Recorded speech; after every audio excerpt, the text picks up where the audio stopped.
Social issue is a state of affairs that negatively affects the personal or social lives of individuals or the well-being of communities within a society. It is also an issue about which there is usually public disagreement as to its nature, causes, or solution. Social problems adversely affect society, and one of the major effects is that harmony is disturbed, causing hostility in the day-to-day life. CEO of Aspire Coronation Trust Foundation, Osayi Alile, joins us now to share some perspective on the contributions of the social impact sector in shaping the future, social issues plaguing the society, and the role ACT Foundation plays in all of this. Good afternoon, and good to have you on Newsday. It's great to be here. Good to have you. So let's get into it. How would you describe the role of the social impact sector in shaping the future? I think it's important. We're at a place now that, across the world, it's not just in, before it used to be some countries of the world, but everywhere now, that impact is necessary. Coming up with innovative solutions is also necessary for the challenges that we're facing today. And we saw it especially during the pandemic, during COVID, that all hands were on deck. And we know that collaboration also is key to getting these things done. It's necessary. Our numbers are increasing daily, and there's nothing we can do. The challenges are getting even more worse than it used to be. Government cannot do it by themselves. Private sector can't do it by themselves. So we all have to come as a tripod to get it done. Yes.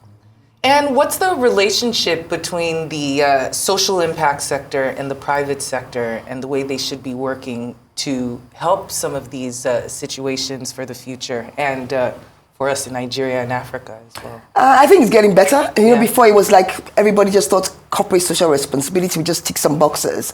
But now people are, the private sector especially, are looking for more measurable impact. They're asking, what are we doing? Why are we spending all this money and we can't see changes happening?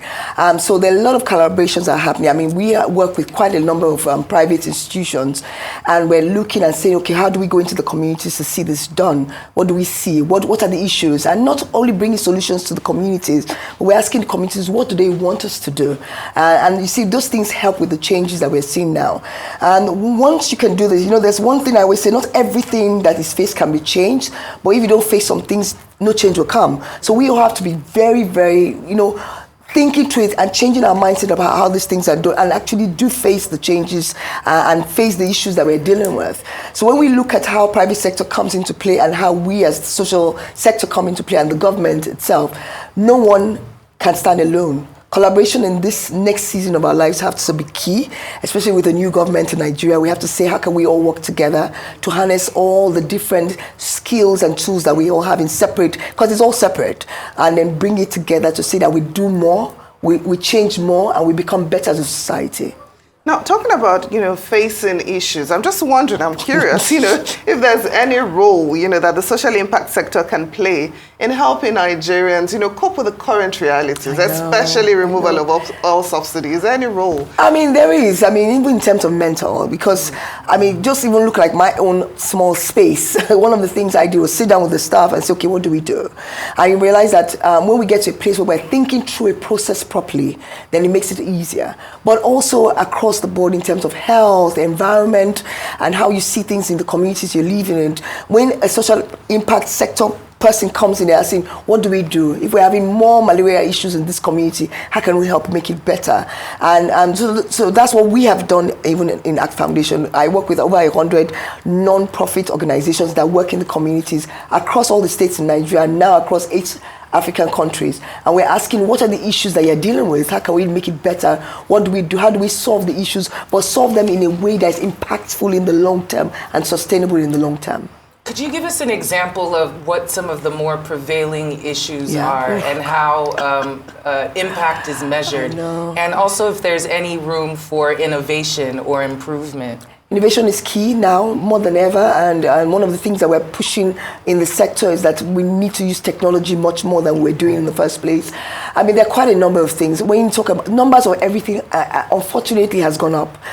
When you look across maternal health, cancer, mental health, everything has gone up. Enterprise issues, the number of young people are going up because we don't have jobs for them, unemployed youths, and our educational system does also have a huge challenge. So all the numbers are going up. But what do we do as individuals or even as communities to make sure that we can harness what we have to make sure to make things slightly better, as you said. It's just to make people know that there are opportunities available, there are people that are out there that are willing to help, and you must reach out. A lot of times people don't know what's going on, they don't know their opportunities. I remember once we went to a community and then we had serious issues with people, young people below the age of 10 that had eye issues. But the parents just thought they were being, you know how kids are funny in school. So when we checked all the eyes, we said, no, we do have a problem here. So by the time they all got glasses, at least 7 out of the 10 kids were testing had issues with their eyes. By the time they got back to class, they felt better, they felt more comfortable. So those things, but if you don't ask, if you don't know what's going on, if you don't talk and speak about it, you don't know if there's any help in the communities that you're living in.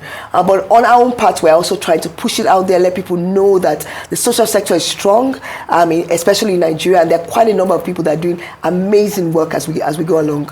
So I'm wondering if there are any innovations that the social sector, needs to embrace as it faces evolving social challenges on the continent. Technology in every aspect, even in agriculture. We see the difference that technology has made and is making across board.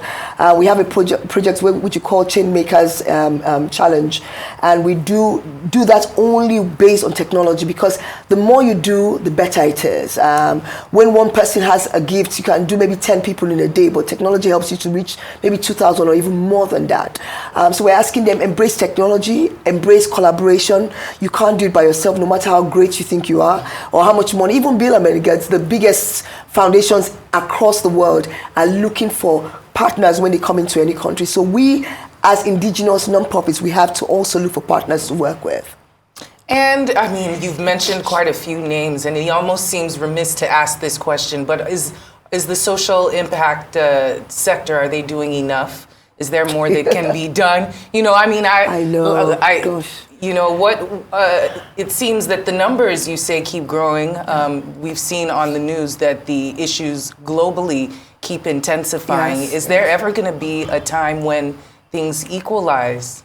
We're praying, we're hoping, but I think we're doing. I came into the sector years ago, and I can see the difference, tremendous difference now. But there's still so much to do. Sometimes in the year we feel comfortable and feel, oh, wow, this is better. And then before the end of the year, everything goes berserk again. So I think we just need to make sure that all hands are on deck. We understand where the issues are, and then we find innovative solutions to solve the problems. But I think there's still so much to do. Yes. Now, in Nigeria at least, there's some sort of skepticism that follow, not-for-profit organizations due to the pervasive corruption, in the country at the moment. How do you deal with such issues, especially when you're when you're sourcing for funding? For us, I've been in the sector for years, and I know quite a few people that are in the sector, but I do understand. But I think when you talk about people uncomfortable about the sector, it's across everywhere. People in finance, manufacturing, across that. But I think we as social impact or social enterprises, we need to do things properly right from the very beginning. And those are the things that we teach as well, showing people that when you register and you come into the sector, do things treat it as a business.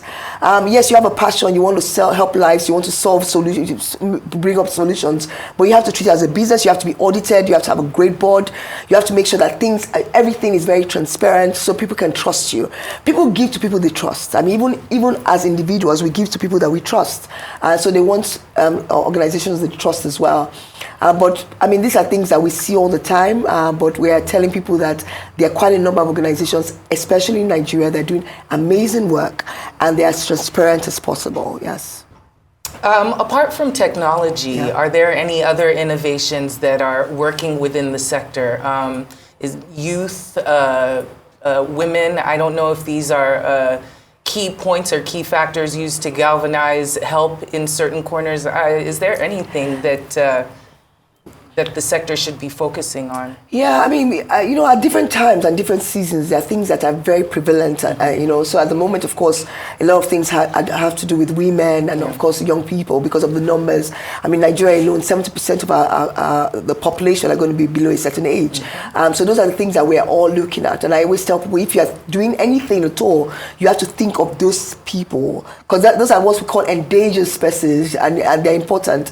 But I feel that you have to also follow what your passion and what your focus is. And a lot of times with social enterprises, they kind of move with what is happening at that given time. You can adjust, but once you have a focus, deal with the focus, and then you find out that once you stay on that lane, then your issues begin. You can measure what you're doing. In another 10 years, you can look back and say, okay, we've been able to accomplish some things here. But of course, now it's women, health, and the pandemic. We feel that it's going to happen again. So yes, we're preparing our minds that this thing is going to happen. How do we do it, and how do we prepare the health sector to be ready for it? Yes. Okay, so talk to us, a bit briefly about your foundation, Aspire Trust, Coronation Trust. Yes. Why was this set up? What are your visions? What are you hoping to achieve? Just tell us a bit more. Aspire Coronation Trust. It's just 6 years old. But we are now, as I mentioned before, working with over 100 non-profits across Africa. We're based in all the states in Nigeria and also in 8 African countries as well. So our main focus is health, enterprise, leadership, and environment. And what we do is work in partnerships because we believe that you can't do this by yourself. But we do a lot of funding and we do a lot of capacity development as well. So all the organizations we work with, we fund. So we look at it as a business, we go into it, but it's all, of course, as a grant. So it's not like they're paying us back, but we want to make sure that things are done properly and they are measured properly as well. Because measurement for us is key. The impact of what you're doing in any community must be able to be measured. And in the long term, we want to work with the government to handhold all these enterprises to get to a place where we are all comfortable with working together. And how did you get into this?